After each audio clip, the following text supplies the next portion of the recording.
Hey everyone, welcome to the show. So this is just too good. MAGA is taking a victory lap, as is Donald Trump, for Trump completely getting taken advantage of, for Trump completely caving on his tariffs plan. So here's the deal. Here's the whole timeline, what went down, where it's at now. So on Saturday, you probably heard Trump imposed 25% tariffs on most of the imports from Canada and Mexico. Some products, he said 10% from Canada. And then he hit Chinese imports with an additional 10% tariff on top of what he had already charged them in his last administration. So these are our three top trading partners. And the US Census Bureau says in 2024, we imported 42% of all US goods from these three countries. Now, we can debate whether or not that's good or whether or not we should make stuff in the US. I mean, of course we should, and we should support US companies that make US products. But anyway, we are where we are, right, for various reasons.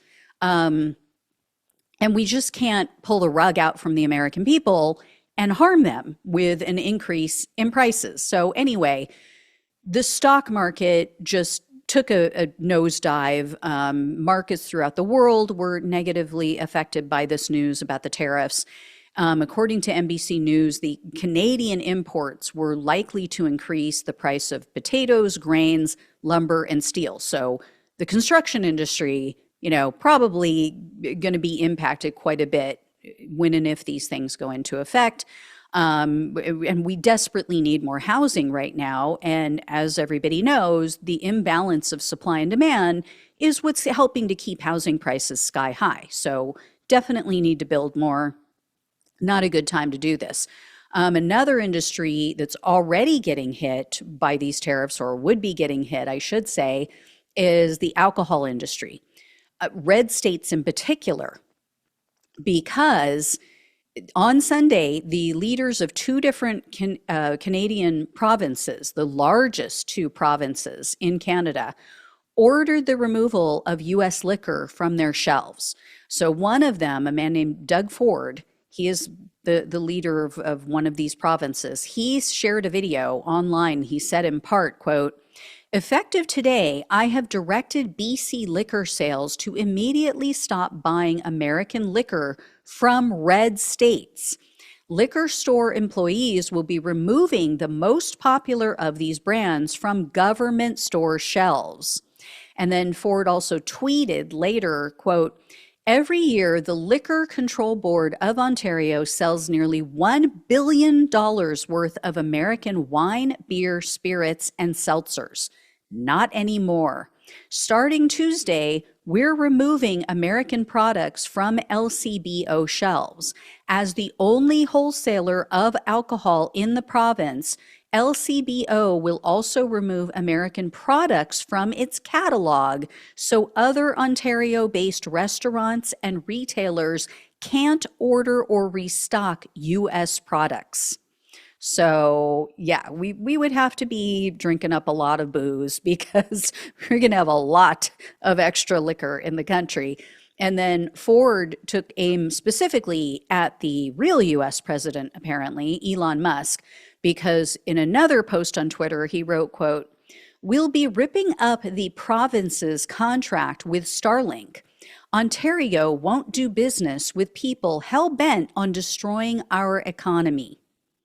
Canada didn't start this fight with the US, but you better believe we're ready to win it." So Starlink, as I'm sure you guys all know, that is Elon Musk's company. It provides internet service to various areas, and it provides internet to areas of Canada. So as for Mexico and their tariffs, Trump announced that he is going to pause, or first he announced he was going to pause the tariffs with their country. So he spoke with Mexico's president, Claudia Sheinbaum. He spoke with her earlier today. She agreed to immediately send 10,000 Mexican National Guard troops to the border to supposedly help stop the flow of drugs and migrants into the US. And then Trump, in return, said, okay, well, I will try to prevent the illegal trafficking of weapons from the US into Mexico. Okay, so then we get news this afternoon. Canada is also agreeing to a pause. And what they're telling Trump is, okay, we're going to put in place a fentanyl czar, someone who can keep track, because Donald Trump is trying to say, oh, there's so much fentanyl coming from Mexico. Total BS. There's very little fentanyl coming from from Canada, excuse me. And then they also said, oh, we're going to have, I think it's something like $800 million that we're going to put in place that is going to help with, keeping track of the border and stopping illegal immigration and blah, blah, blah. They had already, here's the thing, here's how they totally took advantage of Trump's stupidity. They had already allocated that money in December. So Trump is not getting anything new from Canada.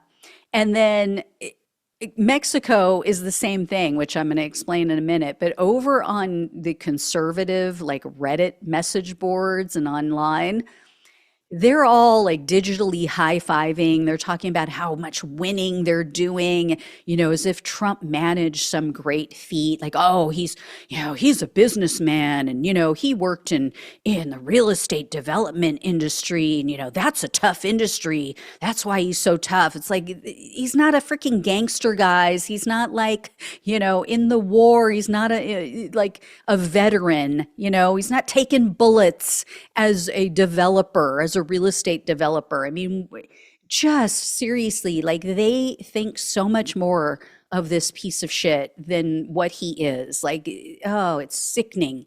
It is so sickening how they fanboy over him. Well, in regard to both of these deals, Trump got schnookered. He totally got taken because he's so ignorant of the facts. So there's journalists and commentators who are pointing out Trump got duped in regard to this whole Mexico thing, in regard to the tariffs and backing off on them. I don't know if he got duped or if he just saw the fallout. He saw that the stock market tanked and that industry was freaking out and all the wealthy people that he actually cares about were probably blowing up his phone, right? And blowing up the phones of all of his assistants and acolytes and, allies. So here's the thing. Here's why they're saying you got nothing. You literally caved and you got nothing. Sam Stein, who's the assistant editor at the Bulwark, he posted online, quote, Mexico has made similar agreements without the threat of tariffs. Here in 2021, they agreed to surge the same number of troops to help with migration. Here in 2022, they agreed to invest an additional $1.5 billion. Here in 2023 were 15 administrative actions. Then an attorney named Marcy Wheeler posted, quote, surging 10,000 troops to the border is something Biden got them to do in the past without tanking the stock market. Given that Claudia Sheinbaum got concessions by giving Trump what Mexico has already given to us, I gotta wonder whether Trump's tantrum was just about shorting the stock market. And then a Washington Post reporter wrote, quote, it seems like the trick to negotiating with Trump is to realize he doesn't have any idea what the current facts are. Oh, you want 10,000 troops, says world leader who already deployed 15,000. Great, 10,000 it is. And then others pointed out that Trump caved when he saw Wall Street's reaction to his dumbass tariffs idea, which again is what I believe truly did it and why he backed off and, pretended like he got something really great. And then another reporter noted that placing soldiers at the border really doesn't stop the fentanyl coming in because they said, quote, it's small and easy to hide, so it's mostly smuggled while hidden in cars being driven through border checkpoints, often by Americans. This is all so true. I mean, let's look at this logically. And this is the real proof. This is how you know that Trump caved and really did not get anything substantial, anything of significance, and nothing new from these two countries. Trump claimed that he was imposing tariffs not to secure the border, right? For years now, he has said these other countries weren't trading in equal measure. They weren't equal trading partners. He has said for years that these other countries were taking our lunch and there was an imbalance of trading and tariffs. And he has also said, oh, well, this is why people are buying, goods and services, or mostly goods, from other countries because, they're getting it cheaper because we don't have tariffs in place. And so we need tariffs so that we can compete and so that U.S. companies can make products and sell them, for the same or less money and bring American jobs back. How does this do any of that, right? How does Mexico sending troops to the border solve those so-called problems? And I'm not saying so-called. I mean, some of them are legitimate, but how does that solve anything? How does that solve the trade imbalance? How does that bring jobs back to America? I mean, he's so just outing himself as a fraud because the tariffs were never just about, dollar for dollar. I mean, yeah, he said, oh, we're going to use, that's the other thing. He said, oh, we're going to use them to fund the government so that we can get rid of taxes. We can get rid of, income tax. How does this do that? Again, he got nothing new. Canada had already allocated that money months ago, almost 2 months ago, and Mexico had already agreed to, 10,000, 15,000 troops at the border. So he literally just did nothing. And his base is like, oh, yes, Trump, I love you. Will you marry me? You're my Rambo. You're my Rambo meme, Trump. You're so tough. You stuck it to them. You showed them who's boss. You're the tough guy that we thought you were. Such BS, such total and complete BS. And they fell for it. But experts are panicking. Like if these tariffs do come to fruition in 30 days, I mean, it is going to increase the cost of all kinds of things, cars, car parts. It's going to be insane, and especially Michigan. There was a report. There was an analysis that was done by Fitch Ratings, and they said, quote, the U.S. automotive industry relies heavily on the movement of parts and finished vehicles across the U.S., Canada, and Mexico. I guess they meant border. They didn't add in border. But anyway, and then they determined that 1/5 of all cars are produced in Michigan. So that's more than any other state in the U.S. And the U.S. Census Bureau shows Michigan has the highest percentage of imports from Canada, Mexico, and China as a percentage of their gross domestic product. And with with Canada, being the number one exporting market. So that is a problem. They say 42% of Michigan goods are exported to Canada every year. So it's not just about the imports, it's also about the exports. Because Canada, again, was going to ratchet up tariffs on their side. And it's not just cars, because the Michigan Department of Agriculture and Development says Canada is the number one importer of agricultural and food products from Michigan.